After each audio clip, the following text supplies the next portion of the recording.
একটা বোতাম, শুধু চাপ দিলেই প্যারাশুটটা খুলে যেত, জীবনটা হয়তো বেঁচে যেত, ফিরতে পারতেন পরিবারের কাছে। কিন্তু ফ্লাইট লেফটেন্যান্ট তৌকির তা করেননি, কারণ তিনি শুধু নিজের প্রাণ নিয়ে ভাবেননি, ভেবেছিলেন নিচে থাকা মানুষদের কথা। বিমানের ইমার্জেন্সি সিস্টেম সক্রিয় থাকলেও তিনি সিট ত্যাগ করেননি।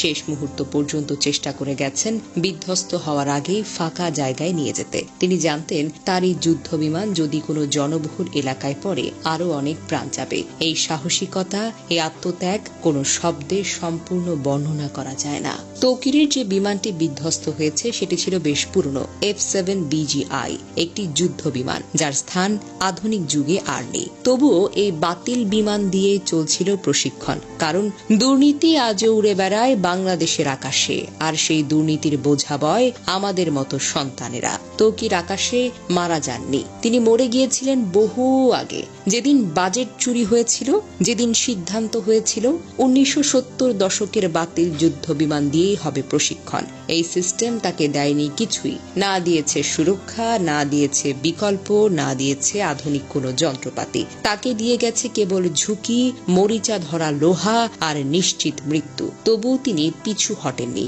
দেশ, দায়িত্ব আর মানুষ, এসবের কাছে নিজের প্রাণকেও তুচ্ছ মনে করেছিলেন। উত্তরার আকাশে ফ্লাইট লেফটেন্যান্ট তৌকির একা মারা যাননি।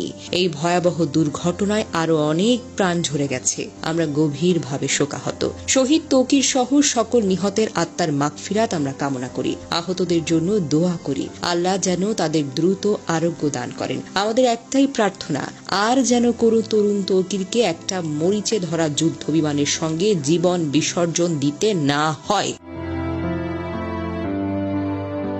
দুর্ঘটনার খবর ছড়িয়ে পড়লে বিকেল থেকে রাজশাহী নগরীর উপশহরের 3 নম্বর সেক্টরের আশ্রয় নামের ভাড়া বাড়িতে স্থানীয় বাসিন্দা ও স্বজনদের ভিড় করতে দেখা যায়। বাড়ির মালিক আতিকুল ইসলাম বলেন, ফ্লাইট লেফটেন্যান্ট তৌকির ইসলামের মা বাবা ও বোন জামাই ঢাকার উদ্দেশ্যে রওনা হওয়ার আগে তার মৃত্যুর খবর জানতেন না। পরিবারের সদস্যরা জানতেন সাগর জীবিত ও চিকিৎসাধীন রয়েছেন। তৌকির ইসলামের বড় চাচা মতিউর রহমান বলেন, ঢাকায় রওনা হওয়ার আগে তৌকিরের বাবা মাকে নিহতের খবর জানানো হয়নি। গত বছর তৌকির ইসলাম বিয়ে করেছেন। চলতি বছরের ফেব্রুয়ারি মাসে বিয়ের আনুষ্ঠানিকতা সম্পন্ন করেন। তার স্ত্রী ঢাকার ব্র্যাক ইউনিভার্সিটির একজন শিক্ষক। প্রসঙ্গত, সোমবার দুপুর 1টার পর রাজধানীর উত্তরার দুর্ঘটনায় পরে বাংলাদেশের বিমান বাহিনীর একটি প্রশিক্ষণ বিমান।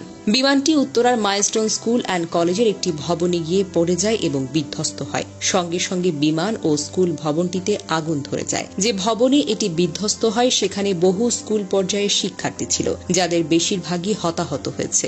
দুর্ঘটনার পরপর উদ্ধার